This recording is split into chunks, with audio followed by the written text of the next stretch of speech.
Hello and welcome to my desk. Well, every month I try to do something about, promoting my Patreon. And it's usually just a series of pictures of what I'm making over there. But this month I wanted just to show one of the items that I have uploaded over at my Patreon. You can find the link below this video here. I would love if you became a member over there and helped support my channel. That would just be so lovely of you. But I'm decided to just speed down one of the videos from my Patreon so you can see, what I've just recently uploaded. And I'm working on shiny objects. Yesterday I made a chrome tea kettle, so today I thought it was suitable to somehow paint a coffee pot.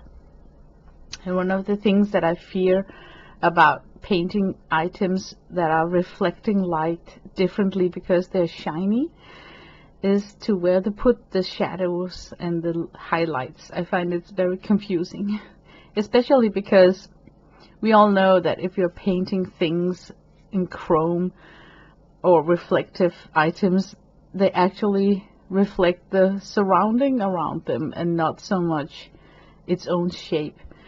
So because I'm doing a study on how to do reflective items, I chose to have this work sketch done in gouache on just regular paper. I'm using the Mia gouache set. It's just jelly cups of gouache. Very nice supply to practice with because it's super inexpensive. It's water soluble, so it reminds me of watercolor, but it also got this creamy consistent that I think I can transfer what I learn about these work sketches over in other mediums like acrylic and even oil. So I think it's a super motivating art supply to practice drawings with, especially drawings where you sometimes need to go on top of very dark colored areas with a bright highlight. That's hard to do in watercolor when you change your mind and lose a highlight once you have covered the page, the white of the page. That natural highlight is somewhat difficult to achieve unless you use a Posca pen or something else. So all in all, I just want to say gouache is nice to do study sketches with.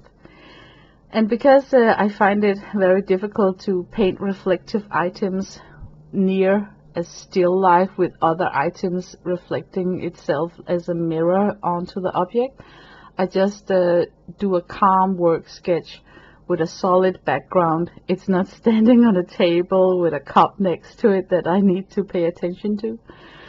And the way that I do this task, you could call it, is that I'm focusing on the dark values first, and I try to paint them in with a confident hand, like confident long strokes, so it doesn't become so choppy. So it becomes like soft strokes on the round areas and on the spout and on the handle, so it kind of becomes soft because the shape of the object got a round bottom, And then I simply just dirty up some white gouache to represent the midtones of this silver coffee pot, and of course like clear white for the highlights. I think it's difficult to make these shiny objects. You don't see me do them often. I think this might actually be the first time that I have uploaded anything to my YouTube channel painting something shiny. I dislike making glass and plastic wrappings, silver items and that kind of thing because they look intimidating from the get-go.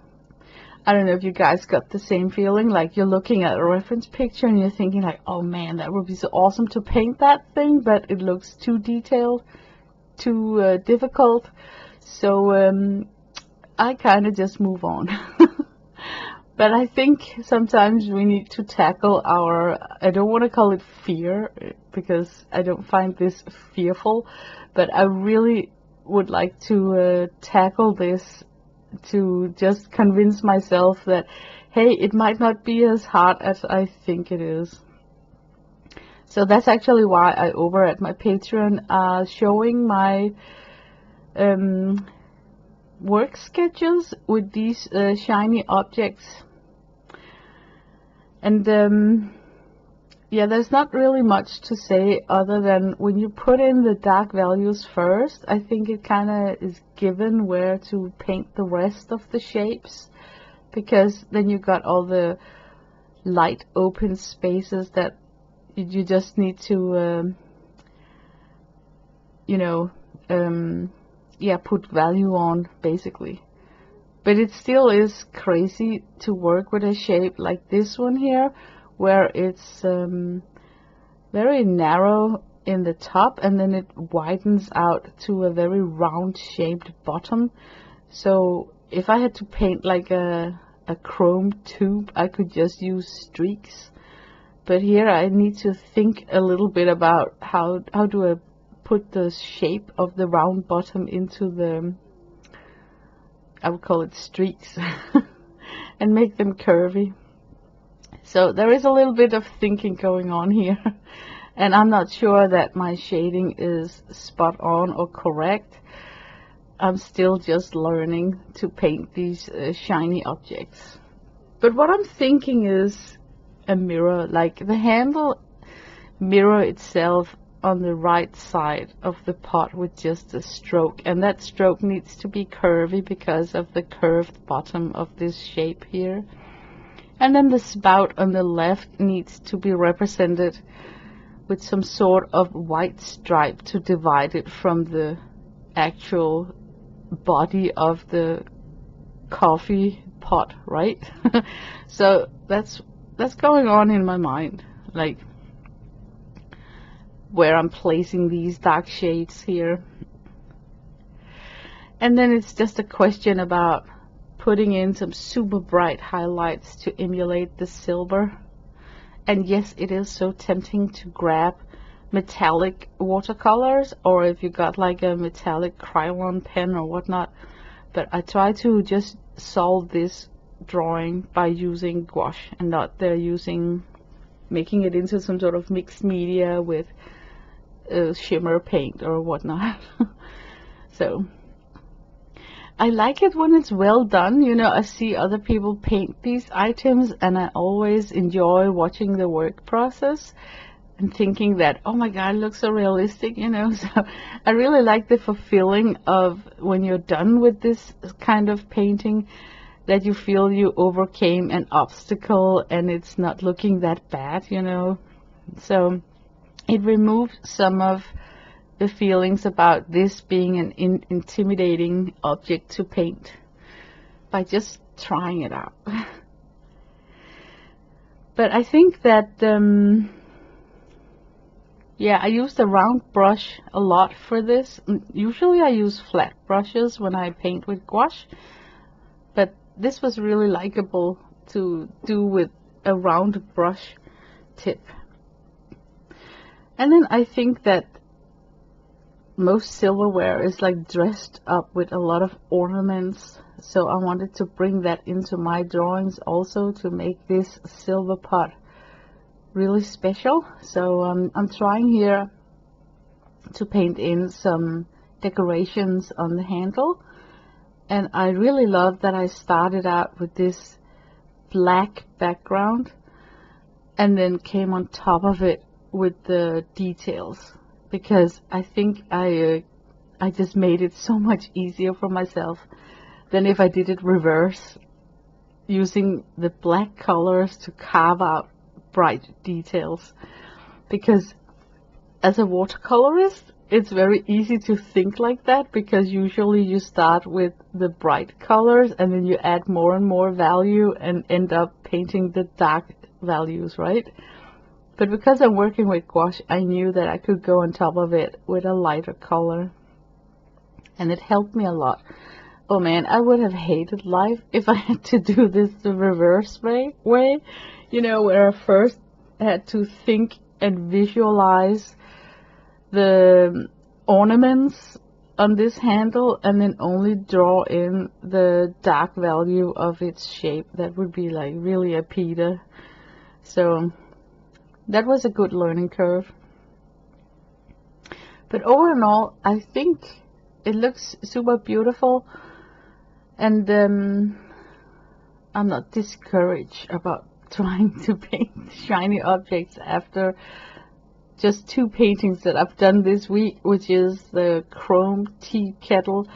I featured that in a picture over at my Instagram, but the whole video behind it is over at my Patreon. But yeah, talking about Patreon, I think I got a lot of videos over there, and there's a lot of different kind of things, so I think no matter what you're interested in, I might have content that would keep you interested, because I skip and jump from topic to topic monthly. So some month I got more focus on one style or one certain art style, for instance, or I work with a theme. So you're most welcome over there. There's like 2 tiers, one tier for $5 and one tier for $10. So yeah, it could just be nice. Here I'm working on the spout, and I want some decoration on that spout also. And I ended up painting some leaves on the bottom of the spout. And then I am almost done, because the rest of the coffee pot kind of was easy, which was a surprise to me, because I think I spent a lot of time painting so far. So I thought that I was like halfway through, because I felt like I only have painted half of the pot. But suddenly it just went super fast, which is just a surprise, because I felt that it was rather easy to do the center part of the coffee pot, which is just a testimony of I might have pushed some boundaries by making this drawing, you know, overcome some pre-assumed ideas about this is not something that I can paint. So my tip of the day for you is to, hey, take the time to paint something that you honestly think that you can't.